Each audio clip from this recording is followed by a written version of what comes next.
உலக மக்கள் எல்லோருக்கும் வணக்கம். ஜி கோபால் பேசுகிறேன். இன்னைக்கு நாம் பேசக்கூடிய பலன் நவம்பர் மாத பலன்கள். இந்த நவம்பர் மாத பலன்களாகப்பட்டது மிதுன ராசிக்காரங்களுக்கு எப்படி இருக்க போகிறது. அப்ப அந்த மிதுன ராசிக்கு இந்த மாத கிரக அடைவுகள் எப்படி இருக்குன்னு பார்க்கலாம்.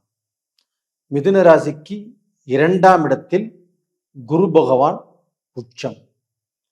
அதே சமயத்துல 3ஆம் இடத்துல சிம்மத்துல கேது பகவான். சுக்கிர பகவான் மிதுனத்துக்கு 5ஆம் இடத்தில் சுக்கிர பகவான், சூரிய பகவான்.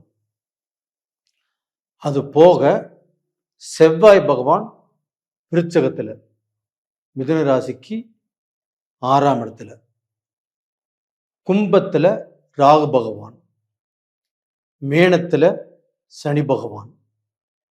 இது மிதுன ராசிக்கு இந்த மாத கிரக அடைவுகள். அப்ப இந்த கிரக அடைவுகளால் எங்களுக்கு ஏதாவது ஒரு மாற்றம் கிடைக்குமா, வழி பிறக்குமா அப்படிங்கிற நீங்க எதிர்பார்க்கறது எனக்கு தெரியுது. இப்ப உங்களுடைய ராசிக்கு 2ஆம் இடத்தில் குரு பகவான் உச்சம். இது ஒரு மிகப்பெரிய யோகம் மிதுன ராசிக்காரங்களுக்கு. ஏன் சொல்ற அப்படின்னா,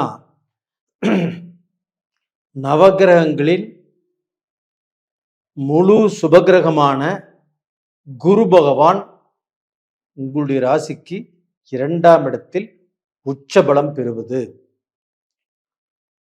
அது மிதுன ராசிக்கு மிக பெரிய யோகம்.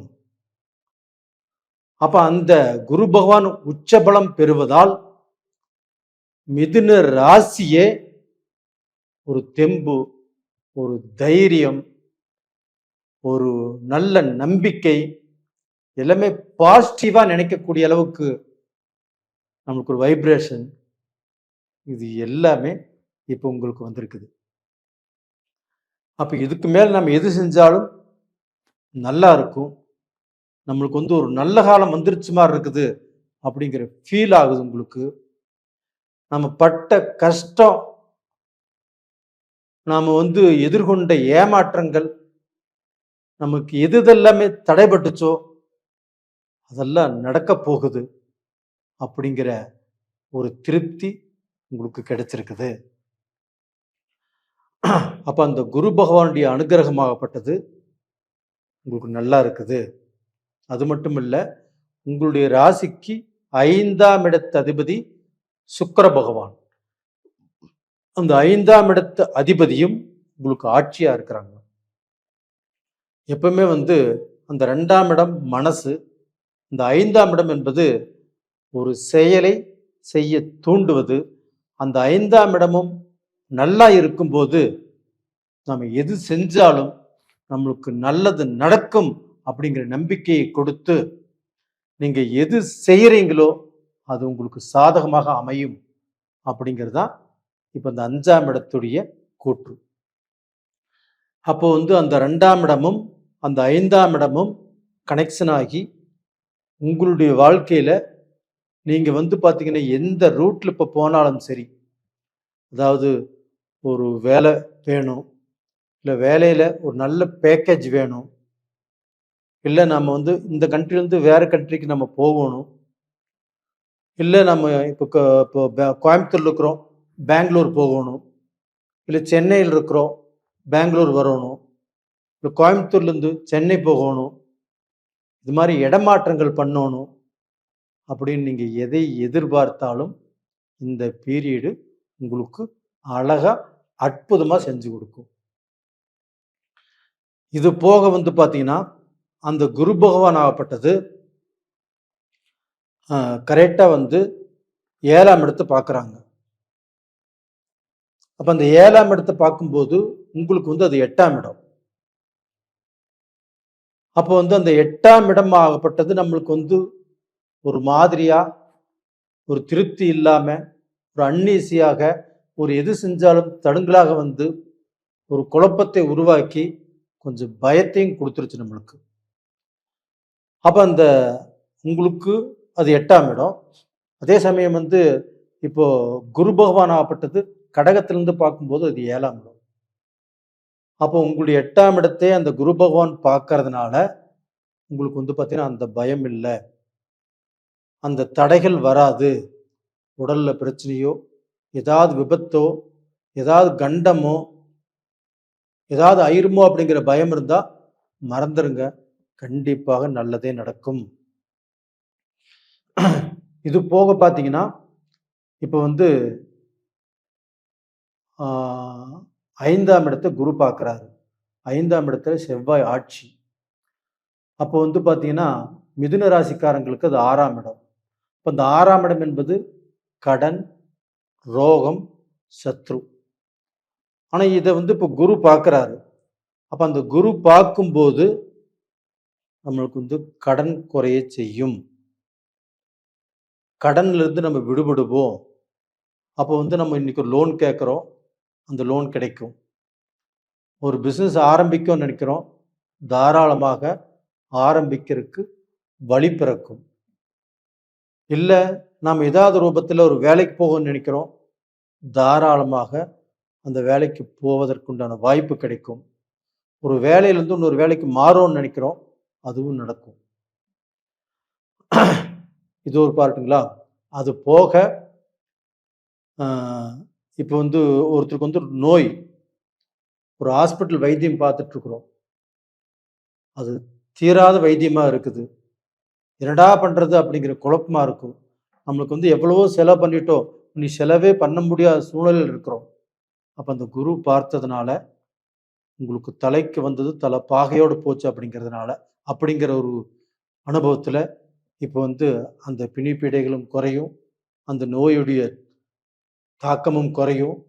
டிஸ்சார்ஜ் பண்ணி வீட்டுக்கு போக சொல்லிடுவாங்க. அது நமக்கு எவ்வளோ பெரிய சந்தோஷத்தை கொடுக்கும். அது போக வந்து ரோகம், நோய் உங்களுக்கு வந்து வராது, கண்டம் வராது, பிணிப்பீடைகள் வராது. இதிலிருந்து எல்லா விஷயத்திலிருந்து நீங்கள் தப்பிச்சுக்குவீங்க. இது போக படிக்கக்கூடிய மாணவர்கள், அப்போ அந்த மாணவர்களுக்கு சுக்கிரனுடைய பலம் நல்லா இருக்கிறதுனாலையும், சூரியன் அதில் வந்து நேச்சபங்க ராஜயோகத்தில் இருக்கிறதுனாலையும் கண்டிப்பாக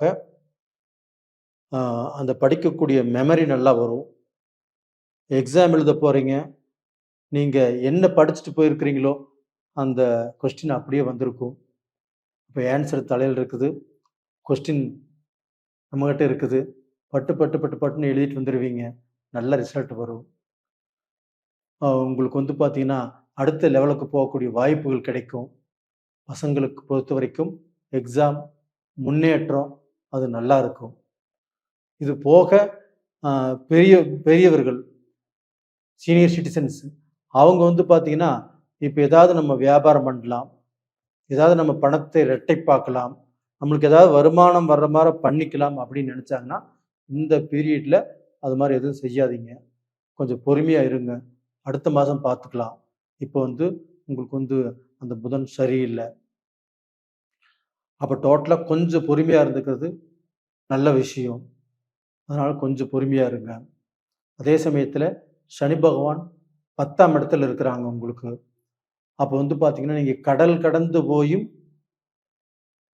வியாபாரம் செய்யலாம், இல்லை வேலைக்கு போகலாம், இல்லை அங்கே வேலை செய்கிறவங்களும் நீங்கள் வெளிநாட்டில் இருந்து அங்கே வேலை செய்கிறீங்கன்னா உங்கள் வேலையில் ஒரு நல்ல மாற்றம், ஒரு நல்ல திருப்தி, ஒரு நல்ல தைரியம், ஒரு நல்ல தன்னம்பிக்கை கண்டிப்பாக உங்களுக்கு வரும். இதை என்கிட்ட நீங்கள் வந்து இந்த கமெண்ட்ஸில் எழுதுவீங்க.